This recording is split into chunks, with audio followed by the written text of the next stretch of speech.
Qui sont mes grands-parents? Qu'ont-elles vécu? Quelles époques ont-ils traversées? Que m'ont-elles transmis? À vrai dire, je n'en sais pas assez. Alors, je retourne la question, et dans chaque épisode, une ou un invité viendra au micro raconter l'histoire de ses grands-parents. D'où ils viennent, ce qu'elles ont accompli, comment ils ont vécu. Et dans la multiplicité de ces histoires, j'espère retrouver des traces de mes propres grands-parents.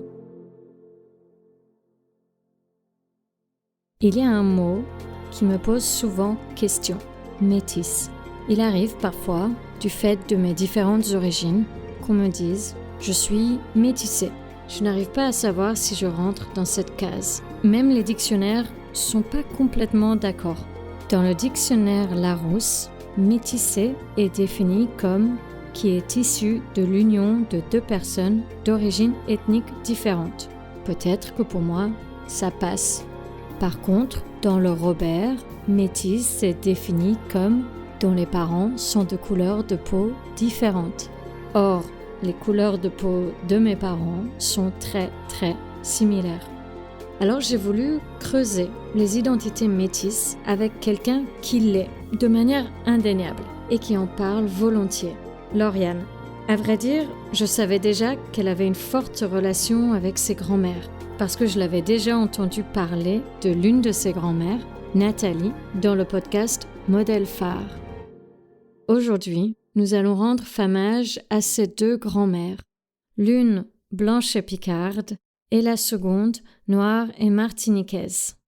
Anne-Marie, c'est ma grand-mère maternelle, et pour remettre un petit peu dans le contexte, c'est ma grand-mère blanche, puisque je suis issue d'un métissage, et que j'ai donc tout un pan de ma famille qui est blanc et tout un pan de ma famille qui est noir. Anne-Marie, elle est née le 2 décembre 1936 et ses premiers souvenirs remontent à la Seconde Guerre mondiale, quand la ville de Châlons s'est fait bombarder et le toit de sa maison s'est envolé. Du coup, ils ont dû être hébergés par un prêtre ou un curé quelque part dans la campagne environnante. Et elle est née d'une mère qui, au départ, faisait des ménages, mais qui, avec 6 enfants, est restée femme au foyer, et d'un père qui travaillait dans les chemins de fer. Alors, c'est des ouvriers religieux et engagé. Ouvrier parce que son père travaille dans les chemins de fer.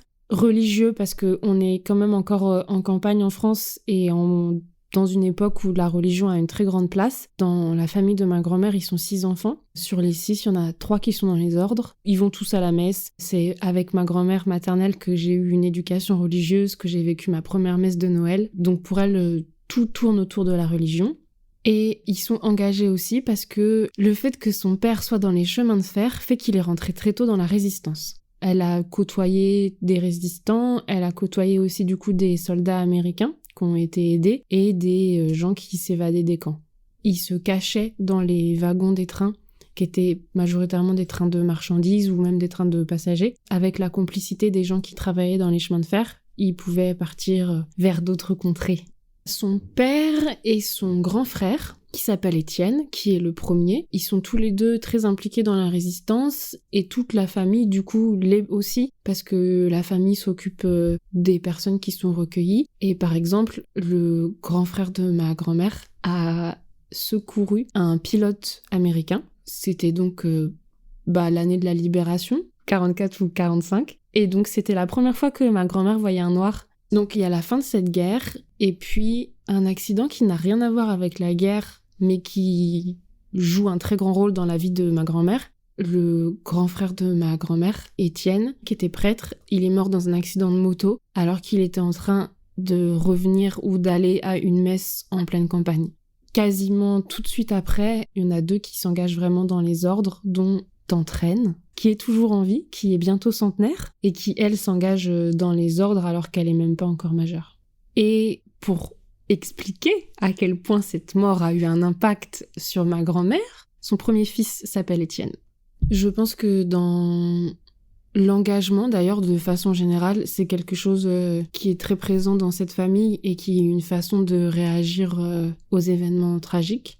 La Seconde Guerre mondiale a poussé le père et le frère à s'engager dans la résistance et la mort du frère a fait que d'autres se sont engagés dans les ordres, dans la religion ou dans l'enseignement. Ça reste des engagements qui sont hyper prenants. Quand Étienne meurt, ma grand-mère, elle a 9 ans. Ils ont énormément d'écart avec son frère aîné et avec même les autres frères et sœurs qui sont du coup déjà adultes et qui s'engagent soit dans l'enseignement, soit dans la religion et qui du coup ne sont plus à la maison. Et ma grand-mère se rend bien compte que sa famille ouvrière peine à joindre les deux bouts, donc elle veut très vite rentrer sur le marché du travail, mais tous les enfants ont eu une éducation supérieure. Et c'est quelque chose qui tient énormément à cœur aux parents de ma grand-mère. En gros, ils lui disent clairement qu'elle rentrera pas tout de suite sur le marché du travail et qu'elle aussi, elle va faire des études.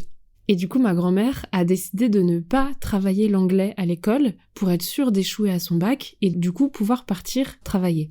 Il se trouve que par une magouille que je n'ai pas encore compris, elle a quand même eu son bac. Et donc, elle est partie faire des études en technique.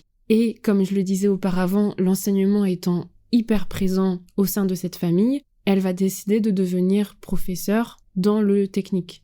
Professeur dans le technique, à cette époque-là, ça veut dire enseigner aux femmes à coudre, à faire à manger, à être la parfaite ménagère. Elle commence à enseigner hyper tôt, là comme ça je dirais aux alentours de la vingtaine, mais vraiment la toute jeune vingtaine. Et oui, ça lui plaît. Pendant ses études, elle rencontre celui qui va devenir son mari, qui s'appelle Bernard. Et Bernard, lui, son rêve, c'est d'être instituteur. C'est prof, mais en dessous du collège, donc c'est tout ce qui est primaire. Anne-Marie ne m'a jamais dit qu'elle est tombée amoureuse de Bernard. Genre, ça a jamais été verbalisé. Donc j'avoue que je sais pas si c'est par pudeur des sentiments ou si c'est parce que jusque-là, elle a pas eu cette impression-là. Toujours est-il que Bernard n'a pas des très bonnes notes à l'école, donc il doit partir à la campagne parce que c'est là où il a le plus de chances de réussir parce qu'il y a un peu moins de compétition. Et pour s'exiler à la campagne, Anne-Marie, qui était prof dans le technique, doit elle aussi passer un autre diplôme pour pouvoir être instite. Parce que, il n'y a pas d'enseignement technique à la campagne. Et donc ils partent, tous les deux. Bernard devient directeur d'une école. Enfin, en tout cas, il est instituteur, maître d'école, et il finit par être directeur de l'école. Anne-Marie, elle est institutrice, elle s'amuse bien. Le premier fils de ma grand-mère, Étienne, naît vers, là comme ça je dirais 61, et donc ma grand-mère a approximativement 26-27 ans. Puis, il y a ma mère, en 63, puis après il y a son petit frère. Et au fur et à mesure que les années passent, Bernard devient aigri. Anne-Marie se rend vite compte qu'en fait, il n'a pas du tout la fibre pédagogique. Il n'a pas la vocation d'être instite et d'être au contact d'enfants tout le temps. Il finit par devenir vraiment pas un personnage très cool, voire même à devenir violent envers les enfants, qui sont au nombre de 3, et envers Anne-Marie. Ces violences-là, ma grand-mère ne les a jamais qualifiées. Ça reste toujours très vague. Et donc, le temps avance et Étienne a 12 ans et à sa première communion, au moment où ils rentrent tous à la maison, Anne-Marie apprend par une lettre anonyme que son mari la trompe. Ce que je vais rapporter sont les choses que ma grand-mère m'a dites. Ça peut parfois être un petit peu plus beau que ce qui s'est réellement passé. Elle confronte Bernard à du coup cette lettre anonyme. Il lui dit qu'effectivement c'est vrai et lui, il décide de partir avec cette maîtresse. Mais il se trouve que cette maîtresse jouait avec Bernard le temps que son mari était je ne sais pas où, et que quand son mari revient, elle repart avec son mari, et Bernard se retrouve le bec dans l'eau. Et donc là, tout penaud, il revient vers Anne-Marie, qui le reprend. Elle va mettre en avant le fait que c'est parce que dans la religion catholique, c'est très important, le pardon, etc., etc.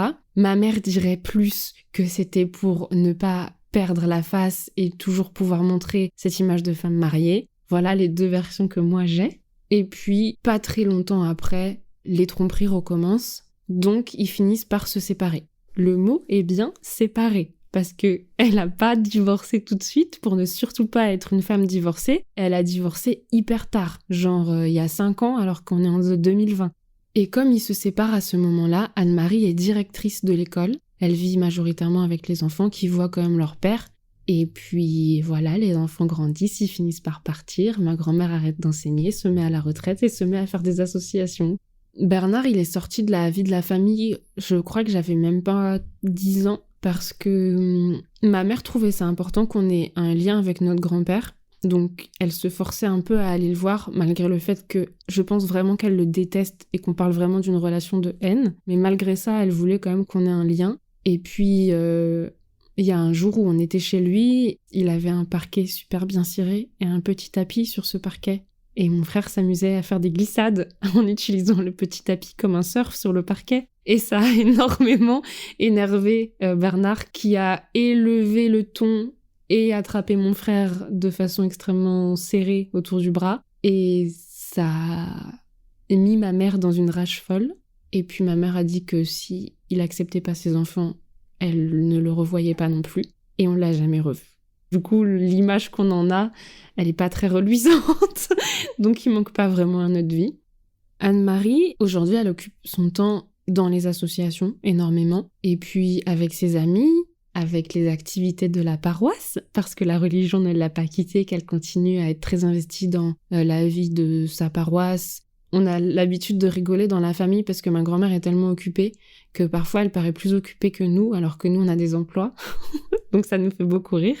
Ma grand-mère m'a quand même transmis une grande image de la dépendance, parce que malgré le fait que, d'après ma mère, elle essaye de pas perdre la face, etc., c'est quand même quelqu'un qui vit toute seule depuis longtemps, qui certes a beaucoup d'activités, mais qui arrive à vivre dans sa maison toute seule. Et moi, je trouve ça cool de voir que même à son âge, on peut être toute seule et être très heureuse dans sa maison. Et elle a réussi quand même à transmettre la fibre de l'enseignement à sa fille, puisque du coup, ma mère est prof de français aussi. Et pendant les vacances scolaires, c'est vrai que nous, on allait souvent chez ma grand-mère, qui a une maison en Picardie avec vraiment plein de chambres, donc on se retrouvait en plus souvent entre cousins, avec les enfants d'Étienne. Et c'était toujours des moments très cool où on regardait des dessins animés, où on pouvait aller jouer dans le jardin, où on jouait avec des jeux de société, où on cuisinait aussi beaucoup parce que ma grand-mère n'a pas perdu ce goût pour la cuisine, qu'elle a longtemps enseigné. Elle nous a aussi énormément transmis tout ce côté de la gastronomie française très classique. Les gigots d'agneau entiers à table et tout, les espèces de gros plats, la dinde pour Noël. Tout ça, c'est des choses que ma grand-mère nous a transmis. Elle nous a pas tant transmis la religion, plus parce que ses enfants ont mis une espèce de barrière.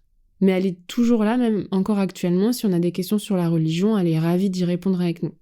Et puis, elle nous a aussi beaucoup transmis la passion du livre, parce que, il faut pas se mentir, elle vit en Picardie, donc il faisait pas toujours beau. Et du coup, quand il fait pas très beau et que t'as déjà épuisé tous les jeux, il reste les livres, et il y a beaucoup, beaucoup de livres chez ma grand-mère. Donc c'est quelque chose sur lequel on se retrouve beaucoup. Et d'ailleurs, c'est un de nos cadeaux de Noël les plus classiques chez nous, d'offrir un livre, parce qu'on est quasiment sûr de faire plaisir.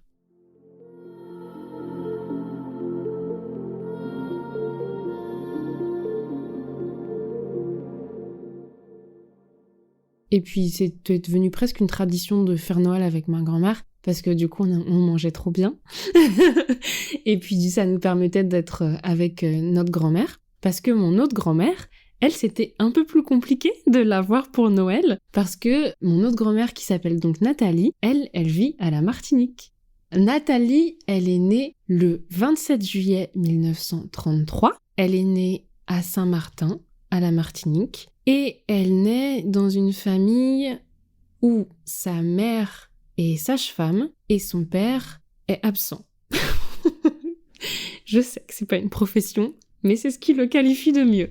Malgré ce père absent, ce qui porte Nathalie dans la vie et qui va ensuite, vous allez le découvrir, guider un petit peu sa vie, c'est que la mère de Nathalie est sage-femme et la grand-mère de Nathalie est ce qu'on peut appeler une accoucheuse. C'est-à-dire qu'on l'appelle dès qu'il faut faire un accouchement parce qu'elle a les connaissances nécessaires qu'elle a acquises au fil du temps, mais la grand-mère de Nathalie n'a pas fait d'études. Et donc la mère de Nathalie est la première de toute sa famille à faire des études. Et ça, c'est important parce que du coup, elle va accéder à un statut qui est assez renommé dans toute la Martinique. Elle va aller aider des femmes à accoucher avec son statut de sage-femme dans quasiment toute l'île. Pour comprendre un petit peu l'environnement dans lequel Nathalie a grandi, il faut bien se remettre en tête que la Martinique, malgré tout ce qui vous a été enseigné dans les livres d'histoire, est une colonie française. Et donc, qu'à cette époque-là, il y a un racisme qui se développe parce que plus on est clair, plus on est bien placé dans la société. Mais ma grand-mère est noire, vraiment noire, et c'est la plus noire des enfants de son père. Parce que son père aura des enfants par-ci, par-là, notamment avec une dame qui est très claire de peau, et qui du coup, elle, rejette un peu Nathalie. et elle grandit donc majoritairement chez sa mère, avec une tante qui est là pour l'aider, l'éduquer, avec sa grand-mère qui vieillit et qui donc reste à la maison. Et elle grandit de façon très studieuse parce que la mère de Nathalie s'est rendue compte que le fait qu'elle ait fait des études et son statut de sage-femme, ça lui donne par exemple plus de poids que la grand-mère de Nathalie qui faisait à peu près le même métier mais qui n'avait pas le diplôme reconnu. Et elle veut que sa fille ait la même chose, d'autant plus avec ce racisme qui est très présent. On est dans une ambiance où plus on est clair, plus c'est facile pour nous de réussir. Ce qui n'est pas le cas de Nathalie. Elle a un peu peur que sa fille ne réussisse pas là où elle a réussi. Donc elle se met à fond dans les études et à la sortie du pensionnat colonial, puisque ça s'appelle pas lycée mais pensionnat colonial, Nathalie a des très bonnes notes et finit par obtenir une espèce de bourse du mérite qui l'autorise à faire de grandes études. Malheureusement, tout est fait pour que les colonies françaises, n'est-ce pas, n'aient pas d'indépendance. Donc, si elle veut continuer ses études, elle est obligée d'aller en France. Donc, elle va en France, à 20 ans, pour faire ses études d'infirmière. Comme elle n'est pas issue d'une famille aisée, elle va faire ses études d'infirmière en cours du soir, plus des gardes un petit peu dans les hôpitaux le soir. Ce qui va être une période très difficile. Elle est logée dans une famille à Tours, qui est son tuteur, puisqu'à l'époque, une femme n'a pas le droit de disposer de son argent, et qu'elle a rencontré grâce à la franc-maçonnerie. Parce que ma grand-mère s'est mise dans la franc-maçonnerie très tôt. Ce qu'elle voit, elle, dans la franc-maçonnerie, c'est tout ce côté très studieux, et où elle se dit juste que ça va l'aider à créer un peu de connexion et à apprendre plein de trucs. Et le fait d'avoir un tuteur, c'est vraiment ce qui va la pousser à devenir indépendante le plus vite possible. Je pense que ça a commencé bien plus tôt, mais en tout cas, elle se l'est formulée vraiment à ce moment-là, quand elle a un tuteur sur son argent. Elle se formule vraiment le fait que elle veut devenir indépendante financièrement et ne plus avoir à dépendre de quelqu'un pour pouvoir faire ce qu'elle veut de l'argent qu'elle a gagné. Ma grand-mère, l'indépendance, c'est sa raison de vivre. Nous sommes dans les années 50. Ma grand-mère a réussi à avoir son diplôme d'infirmière et part se spécialiser dans les maladies tropicales, puisque quelque part, elle veut rentrer en Martinique, ou en tout cas explorer. Pour faire cette spécialisation, elle part en Afrique. Elle rencontre mon grand-père, ils ont 3 fils, ils se séparent, et puis elle rencontre un autre homme qui restera avec elle jusqu'à la fin de sa vie, et que j'ai tellement connu et eu dans mon cœur, qui a même d'ailleurs une place plus importante que mon grand-père. Mais ça, c'est une autre histoire. Nathalie n'est pas encore totalement indépendante à cette époque-là, et elle n'a pas réussi à avoir la garde de ses 3 enfants. Donc, elle rentre en France pour continuer à travailler, pour poursuivre sa spécialisation, pour monter en grade, gagner encore plus d'argent, pour réussir à faire venir ses enfants qui, eux, grandissent au Togo pendant ce temps-là, puisque mon grand-père est togolais. Et cette époque restera très importante parce que elle est éloignée pendant très longtemps de ses 3 enfants, que c'est quelque chose qui l'a marqué et qui est encore très tangible dans la relation qu'ils ont tous les 3 avec leur mère aujourd'hui. Toujours dans ce désir d'indépendance, elle finit par être médecin dans les maladies tropicales. Elle voyage un petit peu partout dans l'Afrique avec son nouveau compagnon qui s'appelle Guy. Elle a vécu en Nouvelle-Guinée, elle a vécu au Sénégal, elle a vécu vraiment dans plein de pays différents. Elle a adoré ça. Et puis au bout d'un moment, ils rentrent tous les 2 s'installer à la Martinique. Moi, je suis l'aînée de 3 enfants et je suis née en 91. Ma grand-mère veut garder ce lien avec nous parce qu'on est ses petits-enfants. Et donc, ma grand-mère prend très vite l'habitude de venir 2 fois par an en France. Et elle fait toujours l'effort, pendant le mois entier où elle vient, de voir tous ses enfants et tous ses petits-enfants aussi. C'est des moments qui sont très précieux pour nous, parce qu'on a toujours beaucoup aimé notre grand-mère. Et donc, bonne maman, elle a une place très spéciale dans notre cœur, parce qu'à chaque fois, elle nous amène une culture qu'on connaît pas. Parce que oui, je l'appelle bonne maman. Nathalie, c'est bonne maman, et Anne-Marie, c'est mamie. Elle nous fait vraiment découvrir plein de trucs, et en même temps, on la voit pas souvent, mais on lui écrit beaucoup. Et en fait, au fur et à mesure que on grandit, bonne maman nous explique de plus en plus de choses. On est allé la voir plusieurs fois à la Martinique, et elle profite vraiment de ses voyages à la Martinique pour nous faire découvrir quel est notre patrimoine antillais, et aussi qu'est-ce que ça veut dire d'être antillais, quelle est la charge qu'on a en tant qu'antillais, et quelle est la version de l'histoire qu'on nous a jamais racontée. Donc c'est elle qui commence à nous introduire beaucoup tout ce qui est le passé esclave des Antilles et un petit peu aussi de notre famille. C'est elle qui nous parle du chevalier Saint-Georges, par exemple. C'est un homme qui est clair de peau, mais qui est métis martiniquais, et qui a réussi à s'élever dans les très hautes sphères de la société française, au point que beaucoup de gens disent qu'il a été l'amant de Marie-Antoinette. Et ça reste quelqu'un qui, du coup, par tout ce qu'il a fait, parce qu'il a fait de la musique aussi, il est une figure importante de l'histoire martiniquaise, et ça fait partie des choses qu'on nous dit pas beaucoup. Tout comme le fait que, par exemple, Alexandre Dumas était noir. Donc ma grand-mère, elle nous apporte tout ce côté antillais, martiniquais. Elle nous fait vraiment comprendre que ce qu'on nous a appris à l'école, c'est cool, mais que nos ancêtres à nous, c'est pas juste les Gaulois, qu'il y a d'autres ancêtres. Dans le cheminement que nous avons fait, et quand je dis nous, j'inclus mon frère et ma sœur, on apprend par petites touches ce que c'est que d'être antillais et l'héritage qu'on a. Mais il y a eu ce moment où on est tombé à fond dedans, où on était vraiment très passionné par tout ce qu'il y avait. En plus, c'était juste après notre premier voyage à la Martinique qu'on avait adoré. On voyait vraiment genre tout avec des yeux d'enfant, genre le fait d'être au soleil, de manger des fruits trop bons tout le temps. On voyait vraiment tout ce côté vraiment très très cool. Et on voyait pas trop la complexité du truc parce que on était encore des enfants. Et puis, il y a un peu eu ce moment où mon père a pris conscience du fait que nos racines étaient importantes et que pour lui c'était important qu'on sache d'où on vient. Il a un peu commencé à vouloir nous parler Mina, qui est un des dialectes du Togo. Là, il s'est passé un conflit entre mes parents et mon père ne nous a plus trop parlé Mina.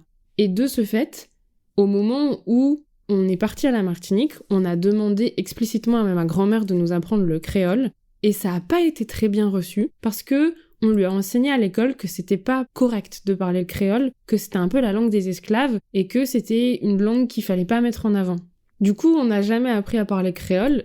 C'est un peu un truc qui nous a bloqués parce que comme je te le disais, il y a eu ce moment où nous on était à fond sur notre côté antillais. On a attiré à nous des Antillais, mais qui eux parlaient créole et qui eux ne nous ont pas reconnus en tant qu'Antillais parce que nous on parlait pas créole. Et ça a été très compliqué dans notre façon de gérer notre antillanité parce que il y a ce côté où des gens qui sont comme toi, qui vivent les mêmes problématiques que toi, parce que je rappelle quand même que j'ai grandi majoritairement à la campagne dans un pays majoritairement blanc, donc les problématiques de racisme, je pouvais pas les partager avec beaucoup de gens. Et donc du coup, découvrir des Antillais, c'était vraiment genre « Oh, trop bien, on va pouvoir parler de trucs qu'on rencontre tous les deux ». Et en fait, on avait souvent cette barrière de « Bah non, en fait, tu parles pas créole, t'es pas vraiment antillaise ». Et ça, quelque part, Nathalie, elle a réussi un petit peu à le gérer en se mettant un petit peu en retrait, mais elle avait toujours à cœur de nous distiller un petit peu toute la culture martiniquaise. Et donc du coup, par exemple, quand on l'appelait et que c'était le carnaval là-bas, elle nous expliquait que c'était le carnaval, pourquoi c'était le carnaval, pourquoi c'était férié, tout ça. Quand on y allait, elle nous montrait le plus de trucs culturels possible, elle nous faisait goûter plein de trucs, elle nous a emmené rencontrer des membres de notre famille et nous on n'était même pas au courant.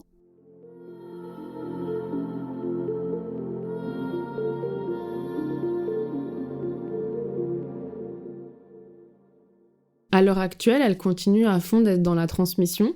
Moi, depuis que je suis devenue indépendante, ça veut dire à peu près depuis mes 18 ans, c'est là que j'ai commencé à nouer une relation très forte avec ma grand-mère. Et je saurais même pas expliquer exactement ce qui a été le déclencheur, mais très vite on en est arrivé au point où on s'appelle toutes les semaines. Et même maintenant, ma grand-mère, ça reste un petit peu ma référence et elle m'a beaucoup inspirée dans ma vie parce que autant ma grand-mère française, donc Anne-Marie, elle est indépendante, mais elle le revendique pas tant que ça. Elle est un modèle d'indépendance parce qu'elle vit toute seule, mais elle est pas dans la revendication et dans le combat, alors que Nathalie, elle a beaucoup plus dû combattre pour avoir cette indépendance, et c'est vraiment quelque chose dans lequel je me reconnais beaucoup, qui me plaît énormément. Et puis, malgré tout ce que Nathalie dit, elle est hyper féministe. Elle le dit pas comme ça, mais elle est hyper féministe. À chaque fois que, par exemple, je lui racontais une histoire avec un garçon, elle arrêtait pas de me dire « Oui, enfin, tu sais, tu ne dois pas lier ta vie ou ton destin à un garçon. Tu dois réussir à être indépendante et financièrement et émotionnellement. Ne deviens pas dépendante d'un garçon. » Enfin, c'est toujours quelque chose qu'elle a gardé très profond au fond d'elle et qu'elle a vraiment essayé de nous transmettre, ou en tout cas de me transmettre. Et même maintenant, je reste hyper attachée à ma grand-mère. Quand ma grand-mère arrive en France, je préviens tous mes amis. Je veux bien prendre des rendez-vous avec vous, mais je peux les annuler à tout moment parce que ma grand-mère passera toujours avant. J'aime trop être avec ma grand-mère et vraiment on s'amuse énormément quand on est toutes les deux. En fait, plus je chemine dans ma vie, plus je me rapproche de ma grand-mère parce que, comme je le disais, ma grand-mère, c'est celle qui, dans notre vie, nous a distillé des petites touches de Martinique tout au long, mais c'est aussi la seule femme noire qui était dans mon entourage.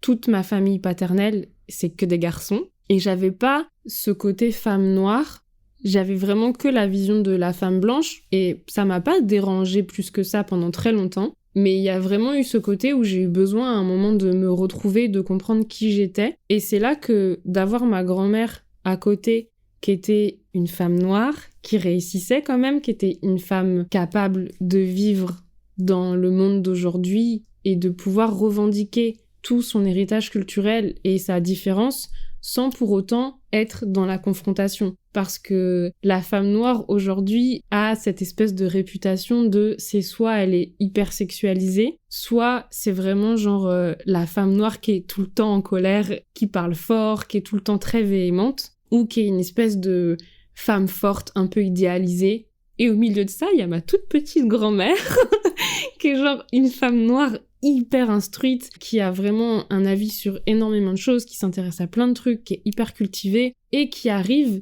et à être très forte quand il le faut, mais aussi à être toute gaga, par exemple, quand elle apprend que le tatouage que j'ai sur la cuisse, il est pour elle. Mais c'était trop marrant, sa réaction.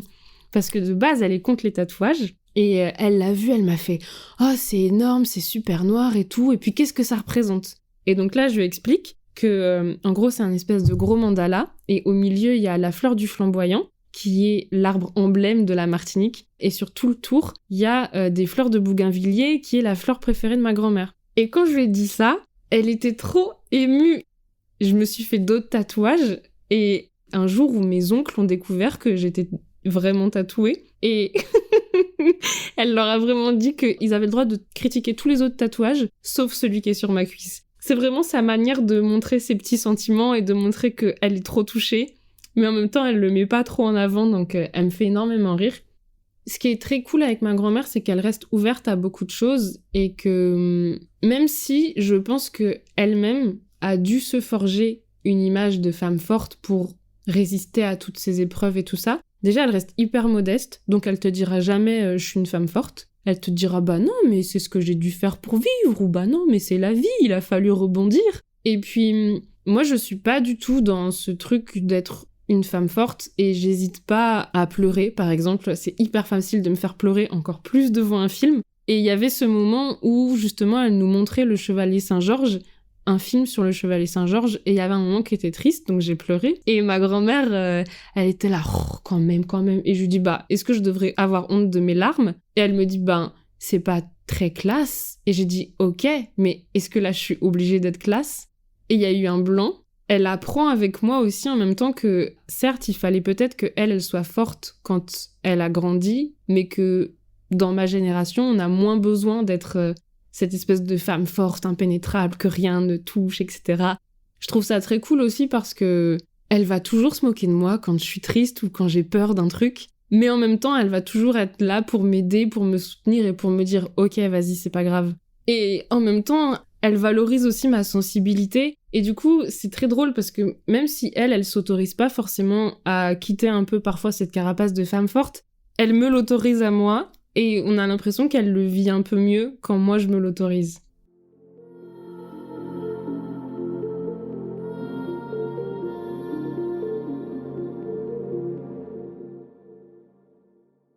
Mes grand-mères se sont rencontrées 2 fois, je crois. Nathalie demande toujours des nouvelles d'Anne-Marie, mais c'est pas du tout réciproque. C'est-à-dire que toutes les semaines, quand j'appelle Bonne Maman, elle me dit « Ah, et comment va ta grand-mère ?» Et donc, je lui raconte les dernières nouvelles que j'ai. Mais Anne-Marie demande jamais comment va Bonne Maman. On sent qu'il y a une espèce de jalousie, mais en fait, Anne-Marie n'est pas du tout aussi ouverte d'esprit que Bonne Maman, donc j'ai beaucoup plus de mal à communiquer avec elle. Et ça me remet souvent dans mon rôle de métisse, parce que je pense que chaque personne métisse a vécu ça une fois dans sa vie, où on demande de choisir un camp. On a la moitié de notre héritage qui est un héritage des colons, alors que l'autre partie de notre héritage est notre héritage de colonisé. Et choisir un camp, c'est quelque chose qui me rend dingue, parce que on peut pas choisir en fait. On a été mélangés, il y a des pour et des contre dans chaque culture dont on est issu, et choisir, ça revient à renier une partie de nous, et qu'on doit faire le trait d'union entre ces deux choses-là. D'un point de vue personnel, c'est quelque chose qui a été assez compliqué à vivre. Ma grand-mère martiniquaise, elle est très dans l'éducatif, et du coup, elle a pas trop de véhémence dans ses propos, mais c'est vrai que parfois, la façon dont elle parle en disant « les blancs », et ben à chaque fois, je suis obligée de lui mettre de la mesure dans ses propos. Et parfois, elle a vraiment, par exemple, quand elle a fait tout un devoir sur un truc de l'esclavage, elle va être beaucoup dans la revendication, dans un petit côté Black Power. Et c'est très cool parce que ça me montre qu'on peut vraiment être fier d'être noir et que c'est pas du tout quelque chose qu'on doit cacher, qu'il y a vraiment énormément de richesse dans la culture noire. Mais il y a aussi ce truc de on peut être fier d'être noir tout en respectant les blancs. Et de l'autre côté, il y a ma grand-mère française qui peut être mais hyper raciste sur plein de trucs. Et où à chaque fois, je lui fais la remarque, et au bout d'un moment, elle en a marre, parce qu'en fait, elle fait tellement de remarques racistes que moi, j'essaye de réagir pour lui dire « Non, en fait, tu peux pas dire ça, parce que si tu fais ça, ça fait vraiment genre le syndrome du sauveur, et en fait, c'est pas parce qu'on est noir qu'on a besoin d'être sauvé. » Elle se sent prise à partie, prise en défaut, c'est pas du tout quelque chose qui est confortable pour elle, donc elle est tout de suite dans la confrontation, et on peut pas discuter de ça avec elle. Vraiment, je pense que dans ma famille blanche, il y a pas de gens qui ont pu être des colons, dans le sens prendre un bateau pour venir coloniser la terre, etc. Mais c'est plus dans la glorification du peuple blanc dans laquelle ils ont été élevés. Je pense profondément que ma grand-mère Anne-Marie, elle a le sentiment d'être supérieure à Nathalie juste parce qu'elle est blanche, tu vois. J'aimerais bien réussir à faire en sorte que... ôter tout ça de sa tête. C'est comme ôter tous les préjugés de « Oh, si c'est un Antillais, il est forcément dans la fonction publique », alors qu'on oublie qu'ils sont venus nous chercher les Antillais pour remplir exactement cette fonction-là, parce que les gens voulaient pas le faire. Et que s'il y a des congés bonifiés pour les Antillais de la fonction publique, bah c'est justement parce qu'ils sont allés les arracher à leur île qu'ils se sont dit « Bon, peut-être tous les 3 ans, on va les autoriser à rentrer. » Et excusez-nous de vouloir rentrer tous les 3 ans en Martinique, alors que vous pouvez rentrer tous les jours, tu vois. C'est ce genre de truc-là où c'est comme le fait de « Oh... si c'est un Antillais, il est fainéant, comment dire ça d'un peuple qui a été esclavagisé ? C'est un truc que j'ai toujours pas compris. Pourquoi on dit que les Noirs sont fainéants ? Je sais pas. On a travaillé pendant 400 ans à construire vos empires. Peut-être on peut être traité d'autre chose que fainéant. Non, mais en plus, c'est comme on en parlait avec ma grand-mère française. Parce que du coup, ma grand-mère française commence petit à petit à s'intéresser à tout ça. Parce que ma cousine, toujours du côté français, est partie vivre à La Réunion pendant un moment, et que ma grand-mère française y est allée, et elle a visité une ancienne plantation. Elle s'est pris l'esclavage dans la tête, et elle m'en a parlé vraiment comme d'une expérience. Du coup, ça m'aide à jouer dessus pour lui ouvrir les yeux, et à lui montrer que les Blancs sont pas juste supérieurs aux Noirs, et qu'il y a quand même une mémoire traumatique qui est importante. Et donc, j'aime beaucoup le fait que ma grand-mère aille se cultiver, aille se confronter à tout ça, parce que ça la sort un petit peu quand même de sa zone de confort. Mais il y a de temps en temps où elle revient quand même très fort avec ses clichés en mode « quand même, ils étaient drôlement lents ». Et puis en fait, il suffit de lui poser la question et de dire « ok, ils étaient lents. Mais toi, t'étais comment quand t'étais sous 30 degrés tous les jours ?» Et là, elle se dit « ah oui, c'est vrai que j'avais besoin de faire une sieste parce que la chaleur était écrasante et tout. » Et tu dis « bah oui, voilà. » J'ai beaucoup appris de mes 2 grands-mères et je continue sans cesse à être cette espèce de trait d'union.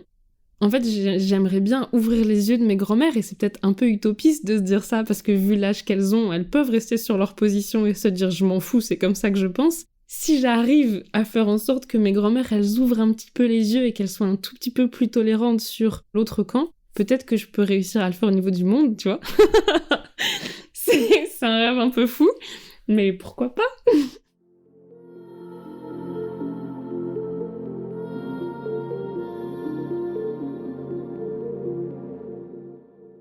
Avant de te remercier et de te dire au revoir, j'aimerais te poser 2 questions rituelles, 2 questions de la fin. La première parce que ce podcast s'appelle Passé recomposé. Je voulais te demander si tu as l'impression d'avoir tout dit, d'avoir dit toute la vérité avec moi. Est-ce qu'il y a des parties de ton histoire que tu caches, soit maintenant, soit d'habitude, quand tu la racontes? Alors, est-ce que j'ai l'impression d'avoir dit toute la vérité? Non, mais plus parce que j'ai pas l'impression de connaître toute la vérité. Il y a aussi des trucs que j'ai pas racontés parce que ça appartient vraiment à mes parents et à leur passé à eux, et que si eux, ils nous ont pas transmis ça, ou plutôt nous, on l'a deviné en parlant avec nos grands-parents, mais que nos parents veulent pas nous le dire, peut-être que ça veut dire qu'ils veulent pas le dire aussi. Est-ce que je cache des trucs quand je le raconte? C'est sûr que oui, mais c'est plus, je présente mon passé différemment selon la personne que j'ai en face. Par exemple, je vais jamais essayer de diaboliser un côté de mon métissage ou l'autre, mais c'est vrai que selon la personne que j'ai en face, si la personne est blanche, si la personne est antillaise ou si la personne est africaine, je vais mettre des parties de mon passé en avant. Comme là, par exemple, on n'a pas du tout parlé de mon grand-père et de mon expérience au Togo, parce que on s'est ciblé sur mes grands-mères, mais c'est quelque chose que je peux potentiellement mettre en avant si je parle à un Africain et qu'on a envie de parler du Togo. C'est pas une volonté de cacher, c'est une volonté de réussir à communiquer avec la personne qui est en face de moi et du coup raconter mon passé de façon à ce qu'elle puisse connecter avec moi.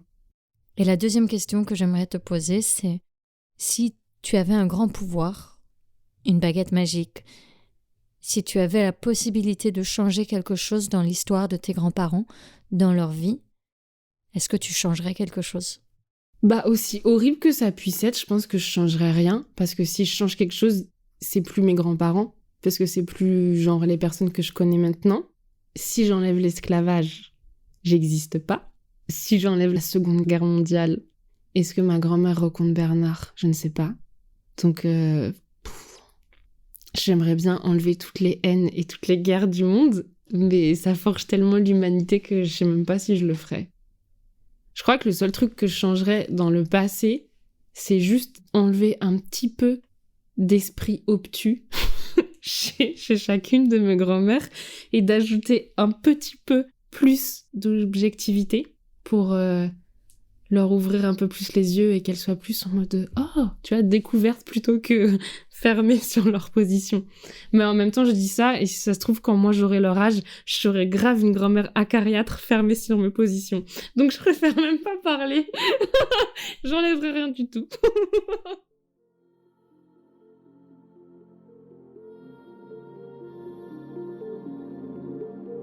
Merci à Lauriane pour ce témoignage et pour ton énergie.